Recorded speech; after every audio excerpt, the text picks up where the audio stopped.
میں 5 چھوٹے چھوٹے سوال آپ سے کرنا چاہوں گا. ان سوالوں کا جواب آپ نے اکٹھ میں یس کر کے مجھے دینا ہے. کیا آپ چاہتے ہیں آپ کا بچہ سچ بولے؟ وہ ظفر والوں والی آواز نہیں لگ رہی مجھے. یس. کیا آپ چاہتے ہیں آپ کا بچہ سچ بولے؟ آپ چاہتے ہیں کہ آپ کا بچہ بڑوں کا احترام کرے؟ ادھر سے تو بالکل آواز نہیں آئی. یہ نہیں چاہتے؟ اچھا, تیسرا سوال ہے کیا آپ چاہتے ہیں آپ کا بچہ جو ان سا وہ دیندار ہو, دین کی سمجھ ہو اس میں؟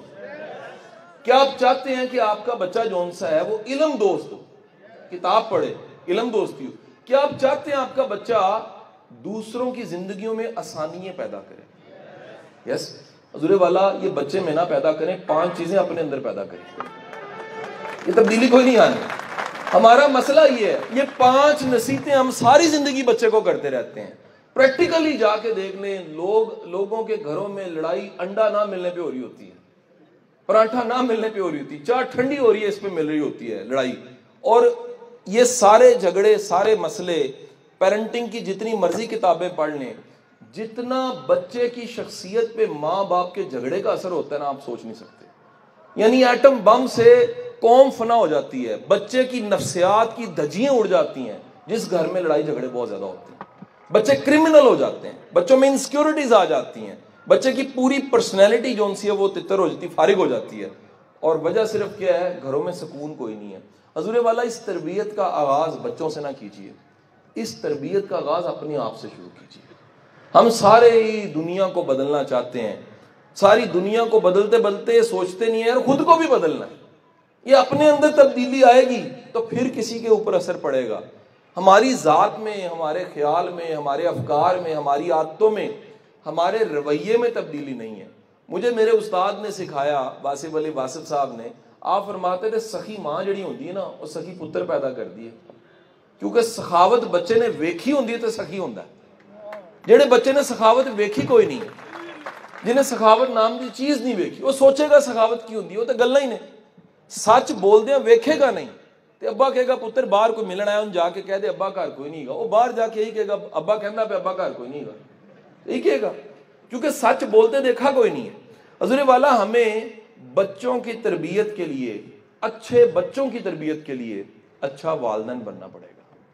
اگر ہم اچھے والدین نہیں بنتے, ہم اچھے انسان نہیں بنتے, اچھے مسلمان نہیں بنتے, اگر بچہ پریکٹیکلی نہیں دیکھتا کہ میرے والد کا اللہ پہ توکل ہی کوئی نہیں ہے, بچہ پریکٹیکلی نہیں دیکھتا کہ میری ماں کا اللہ پہ توکل ہی کوئی نہیں ہے, بچہ پریکٹیکلی نہیں دیکھتا کہ میرے ماں باپ اپنے رشتہ داروں کو معاف ہی نہیں کرتے, بچہ پریکٹیکلی نہیں دیکھتا کہ میرے ماں باپ بزرگوں کا, اس کے نانا نانی دادا دادی کا ادب نہیں کرتے, اور وہ آپ امید کریں کل کو آپ بوڑھے ہو جائیں گے وہ آپ کا ادب کریں گے, سوال پیدا نہیں ہوتا.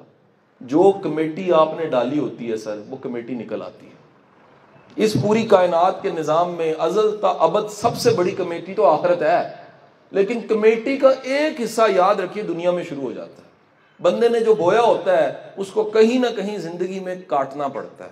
اور دوسرا سبق استاد نے ہمیں کیا سکھایا, مؤدب انسان کو اولاد مؤدب ملتی ہے, یہ انعام ہے اللہ کا. جب آپ مؤدب ہیں, آپ کی اولاد آپ کو دیکھا دیکھی مؤدب ہوگی. میں ایک لیکچر میں کہیں کہنے لگا کہ مجھے خطرہ یا خدشہ نہیں ہے کہ میرا بیٹا گستاخ ہو سکتا ہے, کیونکہ میں نے پریکٹیکلی اپنے ماں باپ کی گستاخی کبھی کی نہیں. جو گستاخی میں نے نہیں کی مجھے یقین ہے کہ وہ نہیں کرے گا, کیونکہ اس نے دیکھی نہیں ہے. جو مثال ہے ہی نہیں اس کے پاس, وہ مثال کیسے بنے گی؟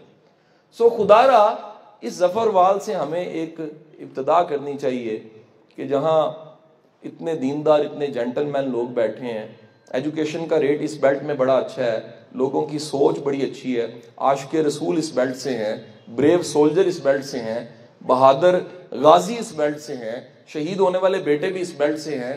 کیوں نہ ہم ایک نئی نسل کے لیے بچوں کی تربیت کا سوچیں, اور وہ بچوں کی تربیت کے لیے ہم بچوں کی تربیت پہلے نہ کریں, پہلے اپنے انداز میں تبدیلی کریں, پہلے اپنے طریقہ کار میں تبدیلی کریں. حضور یاد رکھیے, آپ کی صلح اتفاق اس لیے کہ یہ صلح اتفاق میری اگلی نسلوں کے لیے ہے, یہ بھی ثواب ہے. یہ ثواب سے کم نہیں ہے کہ آپ بیوی کو اس لیے درگزر کرتے ہیں کہ اگر میں لڑتا ہوں تو میرے بچوں پہ برا اثر پڑتا ہے. بیوی خاوند کو اس لیے معاف کرتی ہے کہ میں اگر معاف کرتی ہوں یا گلہ نہیں اس کا کرتی تو اس کا اثر پازیٹو میرے بچوں پہ پڑے گا. تو یقین کیجئے تربیت کے لیے بہت بڑا قدم ہے. آج سے آپ کا ہاتھ سخی ہاتھ بن جاتا ہے، کسی کو فائدہ ملنے لگ پڑتا ہے، خیر آپ کی وجہ سے ملنے لگ پڑتی ہے، تو یاد رکھیے خیر والا کام کوئی چھوٹا کام نہیں ہے۔ حضور اگر آپ دوسروں کی زندگی میں آسانی پیدا کر کے دکھاتے نہیں ہیں اور آپ امید کریں کہ آپ کے بچے آسانیاں پیدا کریں گے، ممکن نہیں ہے۔